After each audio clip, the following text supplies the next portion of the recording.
예수께서 나오셔서 그 큰 무리를 보시고 가엾게 여기시어 그들의 병든 자들을 고쳐주시니라. 저녁이 되자 주의 제자들이 주께 와서 말씀드리기를 이곳은 외딴 곳이고 이제 시간도 지났으니 무리를 보내어 마을들로 들어가 각자 음식을 사 먹게 하소서라고 하니 예수께서 그들에게 말씀하시기를 그들이 갈 필요가 없느니라. 너희가 그들에게 먹을 것을 주라 하시더라.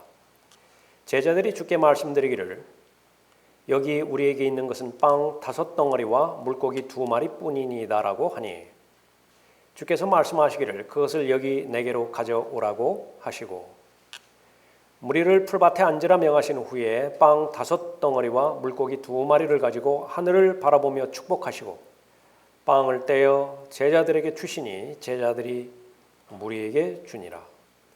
그들이 모두 먹고 배불렀으며 남은 조각들을 거두니 12광주리에 가득 차더라. 음식을 먹은 사람들은 여자들과 아이들을 제외하고도 약 5,000명이더라. 기도하겠습니다.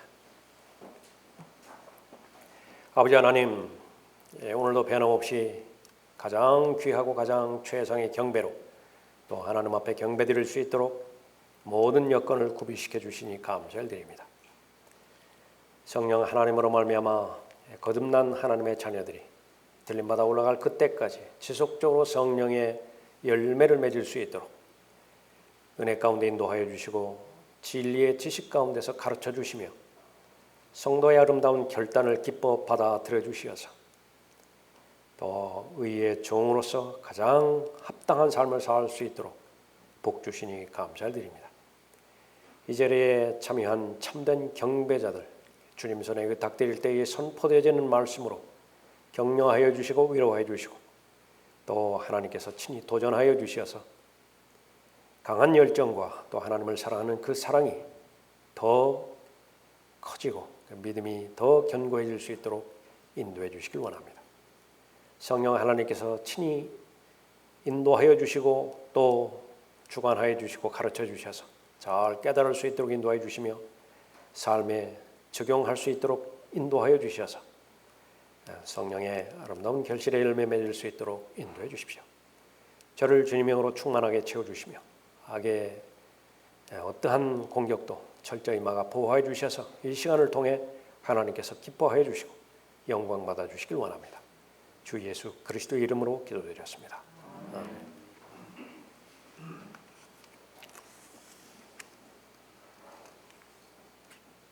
자, 설교의 제목은 부수시고 빚으시어 사용하시는 하나님이십니다.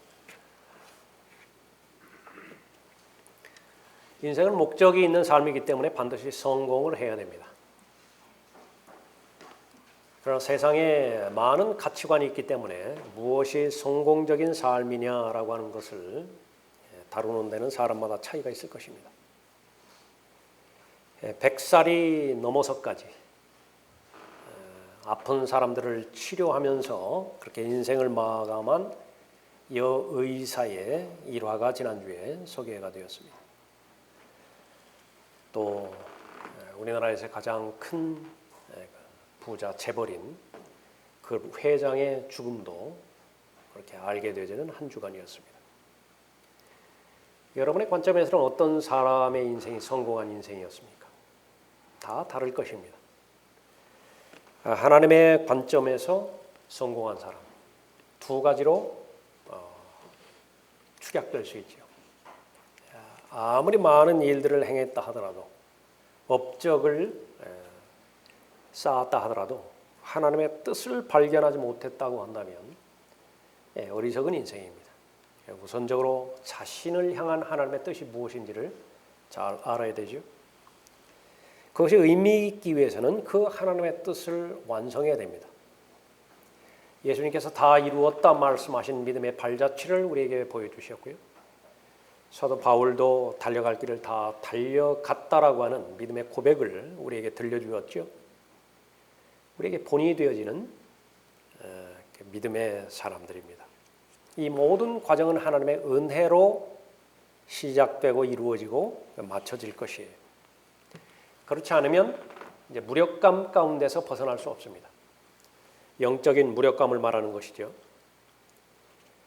분개하는 마음과 또 여러 가지 불평과 불만에서 자유롭지 못할 것이에요. 낙담하게 되고 패배감에 사로잡힐 것입니다.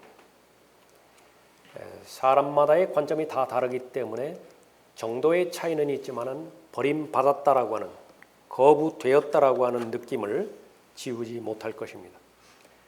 그리스도인이라 하더라도 하나님의 뜻과 무관하게, 실행하는 것과 무관하게 사는 삶은 하나님의 임재하심을 더 이상 느끼지 못할 것이에요. 하나님께서는 모든 사람이 구원을 받고 진리의 지식에 이르기를 원하십니다. 하나님의 뜻은 바로 하나님의 말씀 안에 있죠. 하나님의 뜻은 말씀을 실행하는 과정 가운데서 발견될 것입니다. 오늘 본문 말씀, 여러분이 모두 다 잘 알고 계시는 5천 명을 그 광야에서 먹이신 사건입니다. 기적이죠. 중요한 기적으로서 사복음서에 모두 다 기록이 되어 있습니다. 이 기적을 보여주신 목적은 바로 창조주 하나님이심을 보여주기 위해서였었죠. 또 예수 그리스도께서 특히 요한복음에서 강조하시는 것은 생명의 빵이시다라고 하는 것을 계시해 주는 것이며, 사람이 빵으로만 사는 것이 아니요 또 하나님의 입에서 나오는 모든 말씀으로 살 것이라고 말씀하셨는데, 예수님 자신이 이렇게 친히 빵도 공급해 주시지만은요, 그러나 가장 본질적인 것은 하늘에서 내려온 살아있는 빵, 바로 예수 그리스도로 말미암아서 살아가야 된다라고 하는 사실을 알려주는 것입니다. 또 이 부분은 예수님께서 마귀에 의해서 시험을 받을 때에 제일 첫 번째 돌들로 빵을 만들라고 했죠. 이 부분과 관련이 된 기적입니다. 예언적으로는 대환란 때에 다시 이 사건이 일어날 것이에요. 특히 셀라 페트라 지역으로 대표되어지는 유대인의 남은 자들이 피신해 간 그 지역에서 하늘로부터 다시 만나를 공급해 주셔야만 하나님의 백성들, 그 유대인들은 다시 생명을 부지할 것입니다. 오늘 특별히 살펴볼 것은요, 하나님의 사람으로 시작된 인생은 지속되어지는 하나님의 은혜에 의해서 하나님의 뜻을 실행하고 관철시키실 텐데, 그 과정이 어떠한가, 그 부분들을 구체적으로 살펴보고자 합니다. 우리가 가진 것이 아무리 많이 있다 하더라도 제한적입니다. 우리의 능력이 아무리 출중한다 그렇게 스스로 인정한다 하더라도요, 거기에는 한계가 있는 것이죠. 그러나 아무리 작은 것이라 하더라도 본문에 나와 있는 빵 5덩어리, 물고기 2마리, 이 빵 5덩어리라고 하면은요, 이 무슨 제과점에 널려 있는 그 빵을 생각하면 안 됩니다. 작은 비스킷 정도, 그 정도를 생각하셔야 돼요. 또 물고기라고 해서 뭐 낚시해서 건져 올린 그거 생각하기보다는요, 제법 큰 멸치 정도, 그 정도 생각하시면 될 것 같습니다. 못하실 일이 없습니다. 무한한 일을 그렇게 하신 것이죠. 실제적으로 예수님께서 베푸신 기적 중에서 가장 큰 기적 2가지를 꼽으라고 한다면 본문에 나와 있는 이 기적이고요, 무에서 유를 창조하신 기적입니다. 요한복음 2장에서 물로 포도주를 만드신 기적이에요. 그것 역시 마찬가지로 무에서 유를 창조하신 그런 기적이죠. 다른 많은 기적들이 있었지만은 그 기적들은 본래의 재료가 있었던 것이죠. 하나님께서 사용하시는 사람, 가장 복받은 사람입니다. 어떻게 하나님께서 사용하시는 것인가? 하나님께 헌신한 사람인데 부수시고 빚으시고 사용하시는 것입니다. 특별히 18절 보십시오. 주께서 말씀하시기를 그것을 여기 내게로 가져오라고 하시고 무리를 풀밭에 앉으라 명하신 후에 빵 5덩어리와 물고기 2마리를 가지고 예수님 손에 들어간 것입니다. 하늘을 바라보며 축복하시고, 아무리 작은 것이라 하더라도 아버지 하나님 앞에 감사를 드렸어요. 축복하셨습니다. 아무리 여러분의 능력이 보잘것없다 하더라도요, 중보자로 계시는 아버지 하나님께서, 예수님께서 여러분을 축복하십니다. 그 사실을 다시 한번 인정하시는 것입니다. 빵을 떼어 부수시는 것입니다. 브레이크, 부수는 거예요. 제자들에게 주시니, 이 한 절에 많은 행위들을 그렇게 하시죠. 과정입니다. 결과는 어땠어요? 제자들이 무리에게 주니라. 그들이 모두 먹고 배불렀으며 남은 조각들을 거두니 12광주리에 가득 차더라. 이것을 강조하기 위해서 12절에서 여자들, 아이들, 이것은 셈하지 않았다 그 말이죠. 최소한 2만 5천 명 정도를 먹이신 것입니다. 하나님으로부터 쓰임받는 인생이 되어야 되는데, 쓰임받기 위해서는 첫 번째, 주님의 손에 맡겨져야 됩니다. 주님의 손에 맡겨지지 않고서는 어떠한 일도 일어나지 않는 것이죠. 요한복음의 요한의 기록에 따르면 이 빵과 물고기는 군중 속에 있었던 한 작은 소년으로부터 나온 것을 알 수 있습니다. 제자 중 한 사람이 시몬 베드로의 형제 안드레에게 주께 말씀드리기를, 여기 한 소년이 보리빵 5덩어리와 작은 물고기 2마리를 가지고 있나이다. 그러나 이것들이 이처럼 많은 사람에게 얼마나 되겠나이까? 사람의 관점이죠. 그러나 예수님의 관점은 달라요. 얼마나 다른 것인가? 이사야의 기록에 의하면 하늘과 땅 차이예요. 그것이 생각의 차이입니다. 믿음이라고 하는 것은 내 생각을 접고 포기하고 하나님의 생각에 일치하는 것이지요. 그러니까 믿음이 있는 사람입니다. 하나님이 아주 기뻐하는 사람이에요. 그러나 그 한 가지를 제외하고 다른 많은 것들을 행한다고 한다면 하나님께서는 별 관심이 없습니다. 믿음이 있어야 하나님을 기쁘시게 하는 것이죠. 그러나 이것들이 이처럼 많은 사람에게 얼마나 되겠나이까? 불신인데, 의심인데, 하나님의 능력을 제한시키는 것인데, 이 전염력은 대단합니다. 코로나19, 이거는 비교의 대상도 안 돼요.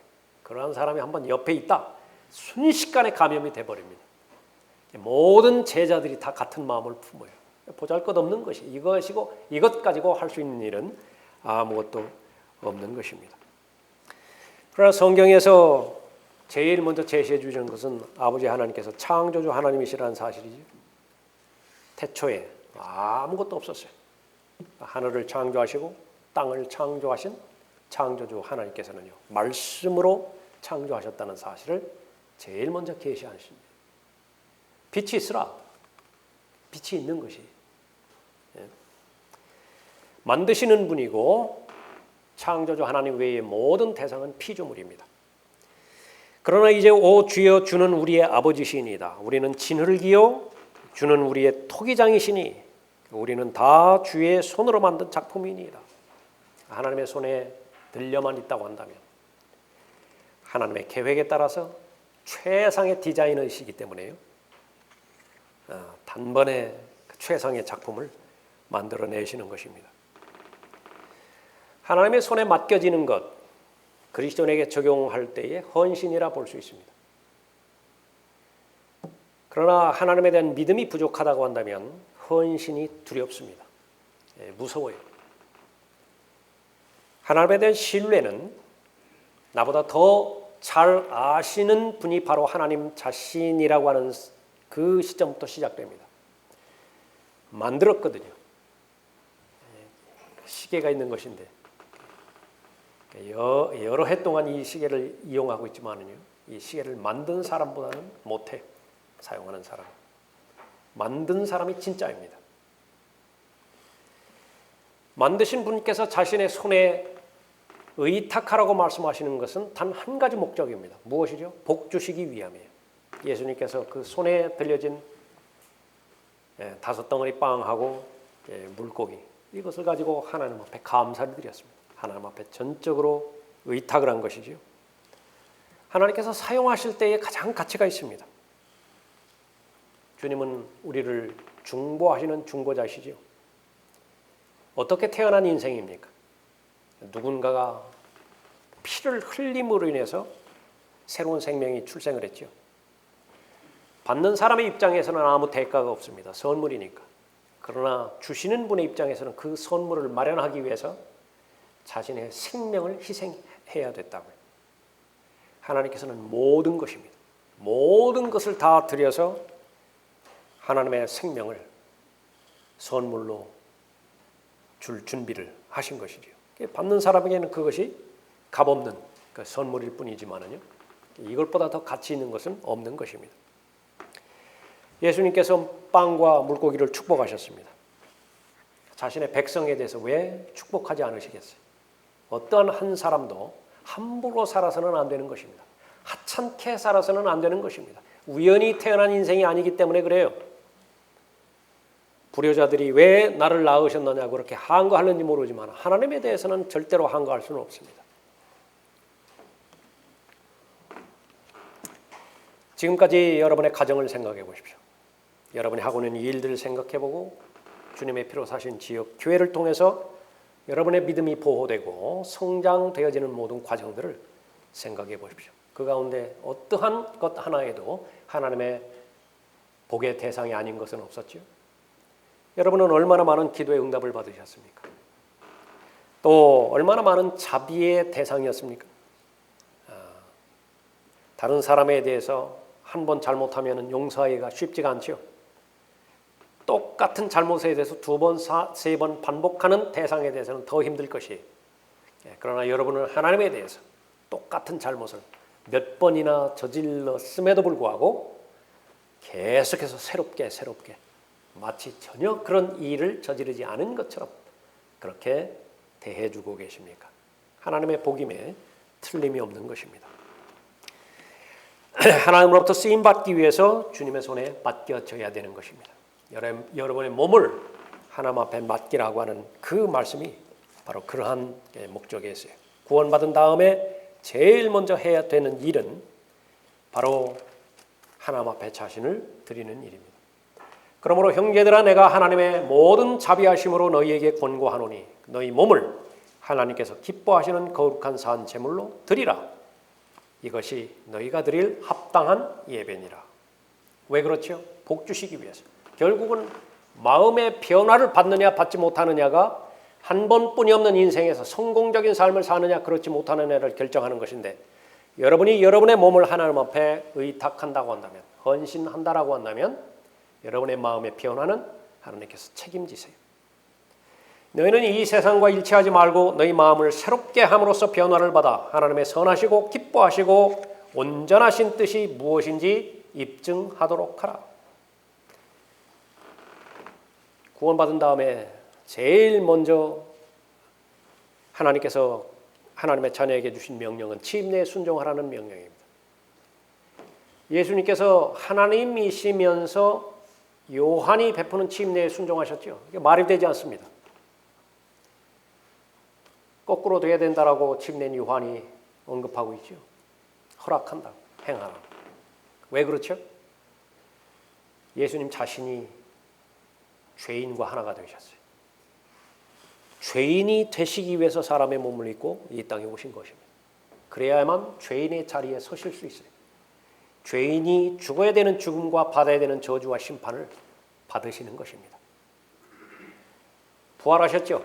자신의 죄 때문에 죽은 것이 아니라 자신의 죄와는 무관한 하나님의 심판과 저주를 받은 것을 입증하시는 것이 부활입니다. 그래서 죄 없이 태어나신 동정녀의 출생과 죽은 자들로부터 부활하신 예수 그리스도의 부활은 같은 사건이에요. 같은 맥락이라 하나님이심을 입증하는 것입니다. 그리고 나서 명령하십니다. 침례 순종하라. 그 침례는 무엇입니까? 예수 그리스도와 동일시하는 믿음을 고백하는 것이죠. 예수 그리스도께서 죽으셨을 때 나도 죽은 거예요. 함께 묻히셨을 뿐만 아니라 예수 그리스도께서 부활하셨을 때 나도 부활한 것이죠. 모든 것이 다 새롭게 된 것입니다. 그리스도 안에 있는 새로운 피조물이라고 하는 그 새로운 신분이 바로 그것이죠. 하나님 앞에 쓰임받기 위해서 주님의 손에 맡겨져야 되는 것인데 여러분이 주님의 손에 맡겨졌을 때에 여러분의 몸은 가장 안전하게 보호받을 것입니다. 또 세상의 교육이 세상의 철학이 해줄 수 없는 여러분의 마음의 변화를 가능하게 해주는 것입니다. 예수 그리스도의 생각과 마음으로 여러분의 마음이 무장될 것이에요. 하나님과 같은 관점에서 이 세상을 바라보게 해주시고 하나님과 같은 관점에서 가치관을 형성하게 할 것입니다. 그건 참된 자유예요. 수고하고 무거운 짐진 자들아 다 내게로 오라. 무엇 때문에 그렇죠? 자유를 주기 위해서 오신 것이에요. 하나님께서는 헌신한 그리스도인을 부수시고 빚으시어서 사용하십니다. 이 과정에서 예외되는 사람 단 한 사람도 없어요. 두 번째로 쓰임받기 위해서 부수시죠. 19절 다시 보십시오. 무리를 풀밭에 앉으라 명하신 후에 빵 5덩어리와 물고기 2마리를 가지고 하늘을 바라보며 축복하시고 빵을 떼어 제자들에게 주시니 제자들이 무리에게 주니라. 지역교회에 맡겨주신 의식 2가지 가운데 주의 만찬, 빵이 나오죠. 빵에 참여를 하죠. 그 빵은 어떤 빵입니까? 쪼개진 빵이에요. 부서진 빵입니다. 감사를 드린 후 떼어 말씀하시기를 이것은 너희를 위하여 쪼개진 나의 몸이니. 예수님께서 언제 자신의 몸이 쪼개졌지요? 십자가에 달려서 창에 찔려졌을 때에 자신의 몸이 쪼개진 거예요. 이것은 너희를 위하여 쪼개진 나의 몸이니 받아 먹으라. 이것을 행하여 나를 기억하라. 고린도전서 11장 24절 말씀이죠. 새 언약을 맺으시면서 이 부분을 예언하셨습니다. 하늘에서 내려온 참된 빵인 자신의 몸이 십자가, 저주의 나무죠. 거기에 달려서 부서질 것이 못에 찔릴 것이고 창에 찔릴 것입니다. 가지고 있던 모든 물과 피를 다 쏟아내실 것입니다. 그러므로 인해서 하나님의 생명, 영원한 생명, 영생이 믿음을 가진 모든 사람에게 다 수혈될 모든 조건을 형성하실 것입니다. 다른 사람에게 나누어지기 전에 이 빵은 부서져야만 됩니다. 본문의 빵도 마찬가지죠. 예수님께서 그 빵을 떼신 것이에요. 하나님의 자녀 역시 마찬가지입니다. 하나님의 자녀는 축복의 대상입니다. 하나님께서 눈동자처럼 보호하시는 대상이 바로 거듭난 하나님의 자녀이죠. 더 나아가서 구약의 성도들과 이 교회 시대에 거듭난 하나님의 자녀는 등급이 달라요. 하나님의 아들의 권세를 가진 유일한 구원받은 대상입니다. 아브라함은 믿음의 조상이지만 아들의 권세를 갖지는 못해요. 모세, 다윗, 이스라엘의 영웅이지만은 하나님의 아들이라고 하는 권세를 갖지는 못했습니다. 그러나 여러분이 마음으로 예수 그리스도를 믿고 영접하고 입으로 고백했다고 한다면, 구원받은 하나님의 자녀라고 한다면 아들의 권세를 받은 것입니다. 그 아들의 권세를 받은 사람은 예수 그리스도처럼 똑같이 변모됩니다. 천한 몸, 죽을 몸, 썩을 몸 완전히 벗어버리고 예수 그리스도의 영광스러운 몸으로 변모되는 것입니다. 먹지 않아도 영혼을 사는데 아무 지장이 없습니다. 그러나 먹을 수도 있어요. 저 사람에게 나를 나타내 보이고 싶지 않다. 얼마든지 자신을 가릴 수 있습니다. 그러나 저 사람에게는 나를 드러내고 싶다. 얼마든지 보일 수 있어요. 아무리 철근 콘크리트로 두꺼운 벽으로 방해물이 있다 하더라도요, 순식간에 통과할 수 있습니다. 영이 아니에요. 그렇다고 해서 영이 아닙니다. 살과 뼈를 가진 몸이에요. 영광스러운 몸인 것입니다. 돈 많은 사람들만이, 극히 제한적인 사람만이 우주선을 타고 지구를 구경할 수 있고 우주 여행 간다고 하죠. 그것과는 비교할 수 없을 정도로 아무런 보조 장비 없이 빛보다 비교할 수 없을 빠른 속도로 첫째 하늘, 둘째 하늘 거쳐서 셋째 하늘까지 왕복하는데 전혀 지장이 없는 그런 몸이 될 것입니다. 그리스도인이에요. 하나님의 아들의 권세를 가진 사람이죠. 그 하나님의 아들들보다 더 관심 있는 대상은 없는 것입니다. 모두가 다 축복의 대상이에요. 반드시 하나님의 뜻에 부합된 삶을 살아야만 되는 것이에요. 하나님의 관점에서 볼 때. 그렇게 되기 위해서는 훈련되어야 됩니다. 연단되어져야만 돼요. 오늘 이 시간에 여러분을 만든 것은 여러분의 습관입니다. 여러분이 계속해서 반복해서 행하셨던 것이 있을 것이라고. 그것이 여러분을 만들어냈어요. 좋은 습관이었다고 한다면 여러분의 덕으로 계속해서 쌓아졌을 거예요. 나쁜 습관이었다고 한다면요, 그러니까 여러분을 아주 힘들게 할 것이라고. 여러분의 생애 가운데서 하나님께서는 여러분을 사용하시기 위해서 계속해서 여러분을 훈련시키고 연단시켜야 되는데 부수시는 작업이 거의 대부분입니다. 그리스도인은 축복의 대상이 되기 위해서 반드시 하나님께서 부수셔야 되는 것입니다. 고린도서 12장 1절부터 8절까지 하나님께서 바울을 어떻게 부수셨는가 잘 알고 계시죠?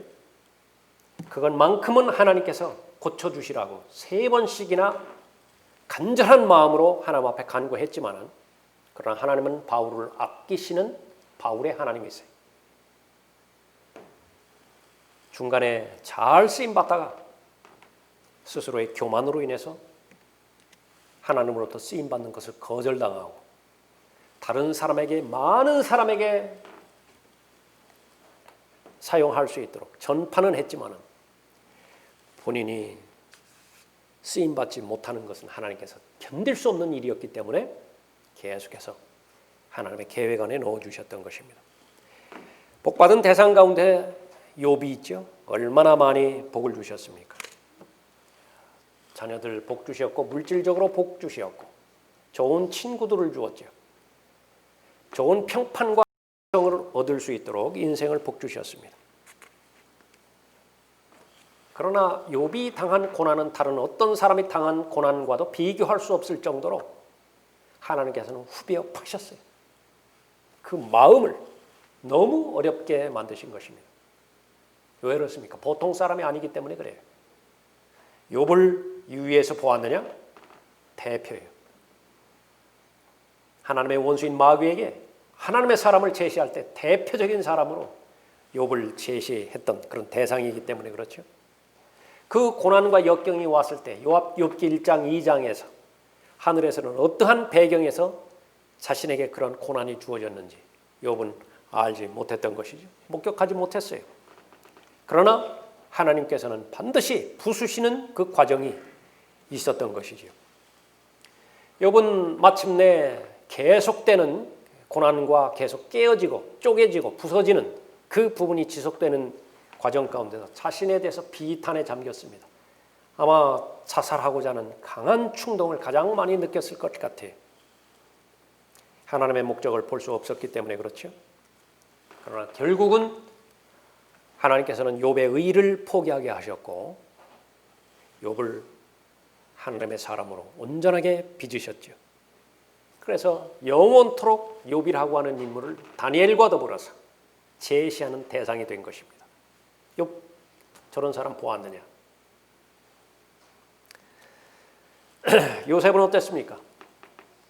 아버지 야곱의 눈에 넣어도 아프지 않을 그런 소중한 자식이었죠. 자식이 노예로 팔렸다고 한번 생각을 해보세요.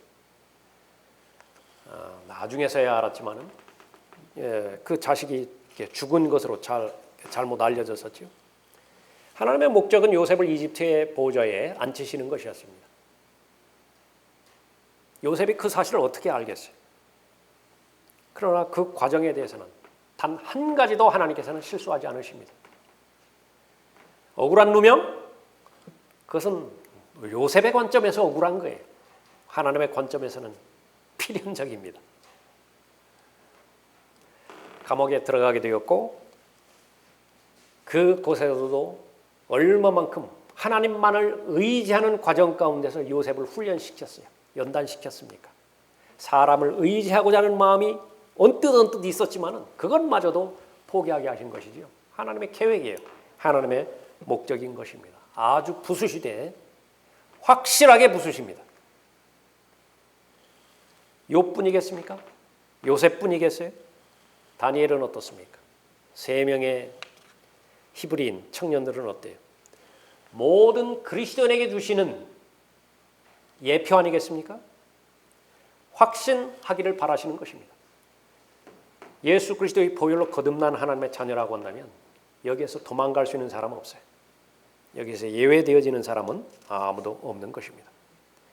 하나님께서 반드시 하나님의 손에 쥐시고 취하시고 부수실 것이에요. 토기장이시기 때문에 그렇습니다. 하나님께서는 어떠한 작품으로 만들 때에 가장 최상의 작품인지 하나님만이 알고 계시죠.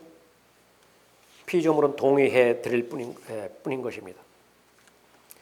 문제는 토기장이의 손에 자신을 의탁하는 것입니다. 토기장이가 같은 진흙덩어리로 하나는 귀히 쓸 것을 하나는 천하게 쓸 그릇을 만들 권한이 없겠느냐? 로마서 9장 21절 말씀인데, 하나님께서 나를 천하게 쓸 그릇으로 만들어도 저는 만족하겠습니다. 그렇게 된다고 한다면, 그러니까 여러분은 여러분의 구원을 좀 의심해 봐야 돼요. 그냥 평범하게 살 목적으로, 더 나아가서 다른 사람들의 발에 짓밟히는 삶을 살아도 그만이라고 생각한다고 한다면 하나님을 모독하는 것입니다. 하나님께서는 분명히 하나님의 자녀에 대해서 독특한 백성이라고 말씀하셨어요. 교회를 통해서만 할 수 있는 일이 있듯이 하나님의 자녀, 하나님의 아들의 권세를 가진 하나님의 자녀를 통해서만 할 수 있는 일이 있는 것인데, 그 일은 천사에게도 주지 않았어요. 그룹에게도 스랍에게도 허락하지 않은 것입니다. 그 특권에 대해서 거의 무관심하고 무지하고 있다고 한다면 하나님을 모르는 거예요. 나는 절대로 천하게 쓸 그릇으로서 한 번뿐이 없는 인생을 낭비하고 싶지 않습니다. 하나님 앞에 다가가면 하나님께서는 귀한 그릇으로 사용하는 것입니다. 계속해서 자신을 더럽히는 것에 방치한다고 한다면 천한 삶을 살 수밖에 없어요. 계속해서 더러운 생각, 하나님의 약속에 대해서 의심을 품는 생각, 자신의 능력 외에는 하나님을 믿지 않고자 하는 극히 자신을 제한시키는 사고체제, 하나님의 사람이 아닙니다. 하나님께서는 그러한 사람을 게으른 자라고 말하고 있어요. 하나님께서는 게으른 자는 절대로 사용하지 않으십니다. 복음이라고 하는 것은 아무리 극악무도한 죄인이라 하더라도 구원할 수 있는 능력이 있어요. 그러나 게으른 자만큼은 구원할 수 없습니다. 길가에 떨어진 씨, 바위에 떨어진 씨 뿌리는 자의 비유를 통해서 잘 말씀해 주고 있는 것이죠. 그러니까 지적으로는 동의할 수 있어요. 받아들이는데 아무 이상이 없어요. 그것은 머리로만 믿는 믿음이에요. 왜 마음으로 믿지 못하는 것이냐? 게으르기 때문에 그런 것입니다. 아무리 전지전능하신 하나님의 말씀이라 하더라도 순종할 준비가 되어 있지 않다고 한다면, 왜 그렇죠? 게으르기 때문에 그래요. 그 진리의 말씀은 결코 그 사람의 마음에 뿌리 내리지도 않고 열매를 맺지도 않는 것입니다. 기도 응답에 대한 얼마나 많은 귀한 약속들을 주셨습니까? 아무리 무한대의 기도 응답에 대한 위대한 약속을 주셨다 하더라도 게을러서 무릎을 꿇지를 못해요. 원하는 마음이 없어서 그런 것이죠. 어떤 기도 응답도 없는 것입니다. 이 사람은 계속 자신의 능력으로 살아갈 수밖에 없어요. 자신의 힘으로 살아갑니다. 그리고 나서 하나님께서 행해 주셨다고 가장 위선적인 고백을 하는 것이에요. 하나님께서 해주신 거 아니에요. 본인 힘으로 한 거지. 하나님께서는 얼마든지 손상을 입을 수 있는 그릇을 취하실 수도 있습니다. 그 손상 입은 그릇으로부터 더 나은 그릇을 만드실 수 있는 것입니다. 부수시는 과정에 포함된 것입니다. 하나님께서 우리를 어떤 그릇으로 만드실 것이냐? 그러한 문제가 나올 때에 하나님께서는 바로 나의 순종 여부를 지켜보시는 것입니다. 순종 여부를 보고 어떤 그릇으로 만들 것인지를 결정하는 것입니다. 우리의 삶 가운데서 왜 이렇게 많은 부서지는 과정들을 허락해 주셨죠? 쪼개지는 과정과 아픔을 경험하는 과정들을 허락해 주신 것입니까?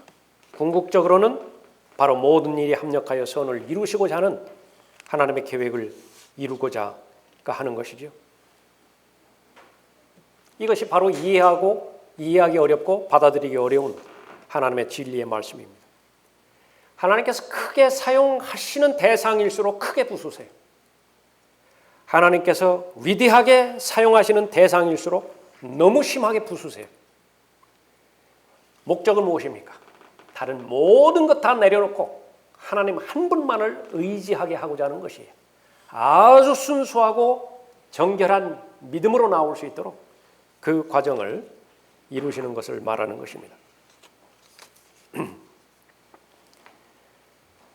그리스도인은 육신을 해결하지 못한 육신의 죄들의 몸을 소유하고 있는 옛사람을 가지고 있는 사람이기 때문에 그 옛사람의 상태를 극복을 해야만 속사람 새사람에 해당되지는 예수 그리스도와 동일한 성품인 그 속사람이 호흡을 할 수 있고 활동을 할 수 있고 선한 일들을 위하여 하나님께서 만드신 그 목적을 이룰 수 있는 것입니다. 깨어져야 돼요. 부서져야 되는 것입니다. 워런 위어스비 목사가 깨어져야 되는 이유에 대해서 몇 가지 지적을 하고 있습니다. 왜 하나님께서는 모든 부분들을 건너뛰어 하나님께서 목적을 직접적으로 이루시지 않는 것인가? 그 부분과도 관련이 있겠죠. 죄를 인정하거나 자백하지 않는 마음이 너무 강하기 때문에 그렇습니다. 제일 첫 번째예요. 왜 죄를 자백하거나 또 인정하지 않죠? 변명거리가 있기 때문에 그렇습니다. 항상 불순종에 대해서 합리화시키고 그 상태에 머물러 있고자 하는 것이에요. 왕이 거대한 잔치를 마련하고 모든 사람들을 초대했죠. 그것이 얼마나 귀한지를 몰라요. 무엇 때문에 그렇죠? 지금 누리는 쾌락 때문에 그렇습니다. 지금 즐기는 죄 때문에 그래요. 하나님께서 주시는 의의 종으로서 하나님을 기쁘시게 해드리기 위해서는 하나님께서 주신 진리를 만끽하고 하나님을 즐거워하기 위해서는 자신의 그릇이 깨끗해져야 되는데 죄를 버려야 되는데 게으름을 버려야 되는데 그것에 길들여져 있습니다. 그것 없이는 살 수 없는 죄의 목록도 있어요. 그것은 평생토록 지워지지 않을 것이에요. 비극이죠. 밭을 샀으니까 가지 못한다라고 하는 변명도 할 수 있습니다. 막 결혼했으니까 가지 못한다라는 변명도 있겠죠. 부서지지 않고서는 하나님 앞에 나올 방법이 없는 것입니다. 하나님께서는 다른 사람을 통하여 하나님의 뜻을 발견하게도 하고 실행하게도 하는 것인데 다른 사람에 대해서 쓴뿌리를 갖습니다. 하나님의 말씀을 받지 않고 저항하는 육신적인 마음이 있기 때문에 부서져야 되죠.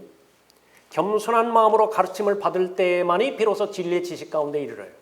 좋지 못한 동기로 하나님의 말씀을 사용하는 사람들이 있습니다. 자신을 입증하기 위해서, 자신을 증명하기 위해서 내가 이렇게 대단한 사람이라고 하는 것을 세상으로부터 인정받기 위해서 하나님을 사용하는 사람들, 그 사람을 하나님의 방법대로 부수실 거예요. 아주 처절하게 부수실 것입니다. 자신의 방법만이 옳고 유일한 길이라고 생각하기도 하죠. 자기 경험이 최종권이가 되는 것입니다. 사람 보는 첫인상, 거기서 자유롭지 못해요. 계속 그 편견을 가지고 사람을 다루는 것입니다. 하나님께서 자신을 변화시켜 주실 것에 대해 약속을 가지고 있음에도 불구하고 변화를 무서워해요. 나에 대한 분명한 계획과 목표가 이미 결정이 되었는데 하나님께서 그 계획을 변화시킬지도 몰라요. 무섭기 때문에 지금 현실을 유지하려고 하는 것이죠. 하나님께서 부수실 거예요. 그것도 아주 큰 망치로 부수실 것입니다. 새로운 것을 배우려 하지 않기 때문에 그런 것이죠. 이러한 여러 가지 부분들이 완악한 마음입니다. 히브리서 4장 7절에서 마음을 완악하게 하지 말라 말씀하고 있죠. 하나님께서 부수실 수 없는 사람이 있는데 완악한 마음을 유지하는 사람입니다. 그 사람은 하나님께서 건드리지 않으시는 것입니다. 사람의 입장에서는 부서진 것, 깨어진 것, 쪼개진 것, 그건 이미 영원히 버려버립니다. 두 번의 기회를 주지를 않아요. 그러나 하나님께서는 깨어진 것을 다시 빚으시고 부수신 것을 다시 빚어서 만드시는 것입니다. 하나님께서는 헌신한 그리스도인들을 부수시죠, 빚으시죠, 그리고 사용하십니다. 이 과정은 축복의 과정이에요. 위장된 축복입니다. 고난이라고 하는 것이. 그러나 적극적으로 원하는 사람은 아무도 없어요. 하나님의 목적이 너무 위대하기 때문에 나를 부수어 주십시오. 그것도 아주 심하게 부수어 주십시오. 그럴 사람 있어요? 그렇게 기도해서는 안 됩니다. 그것은 바람직스러운 기도는 아니에요. 그러나 하나님께서 인도해 가시는 과정 가운데서 그러한 고난의 과정과 죽음의 골짜기를 지나가야 되는 그런 과정이 있다고 한다면 그 말씀의 원리로 돌아가서 모든 것은 하나님의 선을 이루기 위한 것임을 확신하십시오. 여러분이 감당하지 못할 만한 부채가 있어요? 여러분의 선을 이룰 거예요. 여러분의 가정이 파괴가 되었습니까?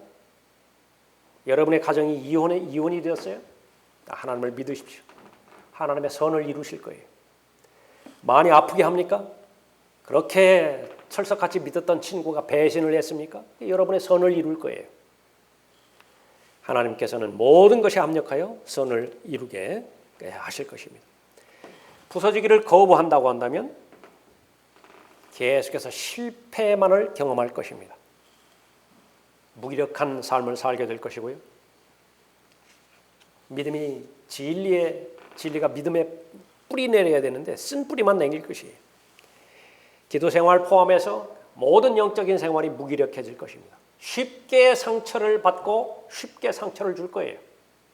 사람을 믿지 못할 것입니다. 섬김에서 제외되겠죠. 섬기지 않는데 어떠한 성령의 열매를 거두겠습니까? 어떠한 영적인 덕을 세울 것입니까? 믿음이 형성되지 못하겠죠. 하나님께서는 하나님의 자녀를 최상의 삶을 살기를 원하십니다. 하나님께서 사용하실 때의 성공적인 삶이죠.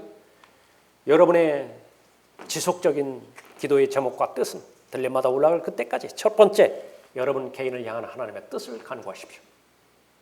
두 번째, 그 뜻을 어떠한 하나님의 은혜와 하나님의 능력으로 이룰 것인지 성취할 것인지 구체적인 필요에 대해서 필요하다면 무엇이든지 하나님 앞에 간구하십시오. 그 간구에 대해서는 하나님께서는 무엇이든지 들어주시겠다고 요한복음 15장 5절과 7절에서 약속하고 계시죠. 믿음입니다.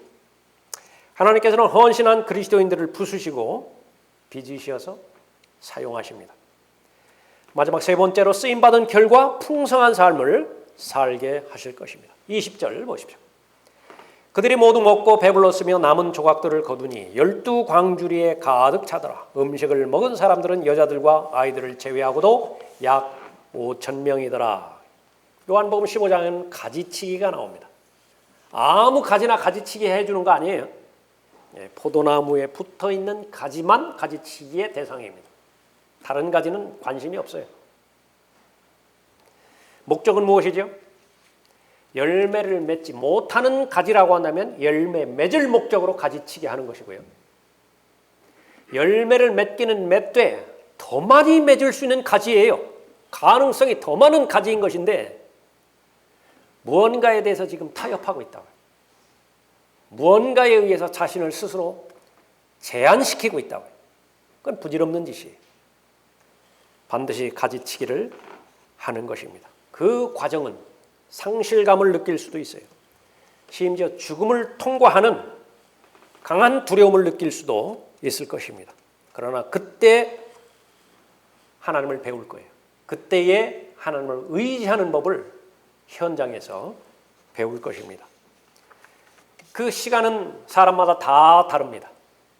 부서지는 시간이 얼마만큼 길 것인가 짧을 것인가.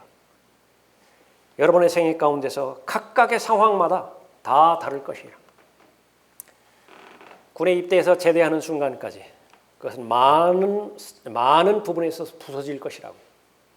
그러나 그때마다 믿음의 창시자의 완성자이신 예수 그리스도를 바라보는 것이 유일한 해결책입니다. 믿으세요. 하나님께서는 반드시 그러한 아픔과 고난을 통해서도 선을 궁극적으로 이루실 것입니다. 이 예수 그리스도의 손 안에 있는 그 작은 5덩어리 빵, 작은 물고기 2마리, 이것이 얼마나 위대하게 사용되어졌는 것인가? 5,000명? 25,000명? 이것은 예표일 뿐이죠. 스스로 하늘에서 내려온 하나님의 빵인 예수 그리스도를 소유한 모든 그리스도인들, 자신이 부서지고 하나님으로부터 빚어지고 그렇게 해서 이 어두운 세상에 빛을 비추는 빛으로서의 역할을 했을 때 얼마나 수많은 잃어버린 혼들을 예수 그리스도께로 인도해 올 것입니까? 얼마나 좌절하고 낙심하고 낙담해 있는, 이제는 하나님을 섬기고 하나님과 동행하는 것을 포기하고자 그렇게 마지막 결정을 내리는 그 순간에 접한 그리스도인들에게 다시 힘을 주고 다시 새 소망을 주고 다시 어깨를 같이 해서 거룩하게 그렇게 만들 수 있는 것입니까? 하나님의 은혜의 능력이죠. 하나님의 전지전능한 말씀의 능력인 것입니다. 하나님께서 여러분 자신을 복을 주시는 것이, 축복하시는 것이 분명한 사실이라고 한다면 부서지는 것에 대해서 대비하십시오. 충돌에 대비하십시오.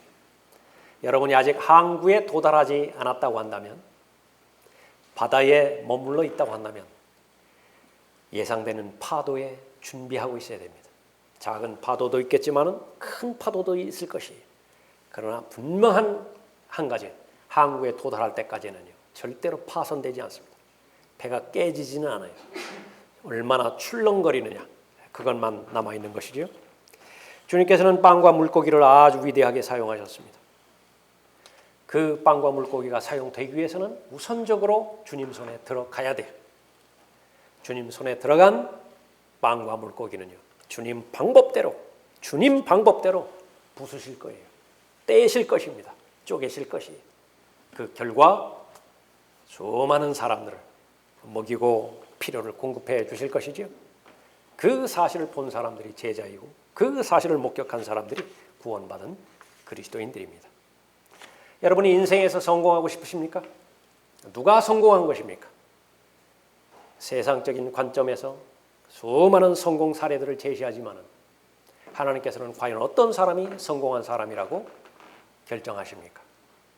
여러분이 그 하나님의 뜻에 부합돼서 한 번뿐이 없는 소중한 인생, 반드시 성공하는 생애로 하나님 앞에 드리고 주님 만나 뵐 때에 잘하였다, 착하고 신실한 종아, 작은 일에 신실했으니까 착하고 신실한 종이라고 칭찬하는 것입니다. 그 칭찬을 받는 여러분이 되시기 바랍니다. 기도하겠습니다.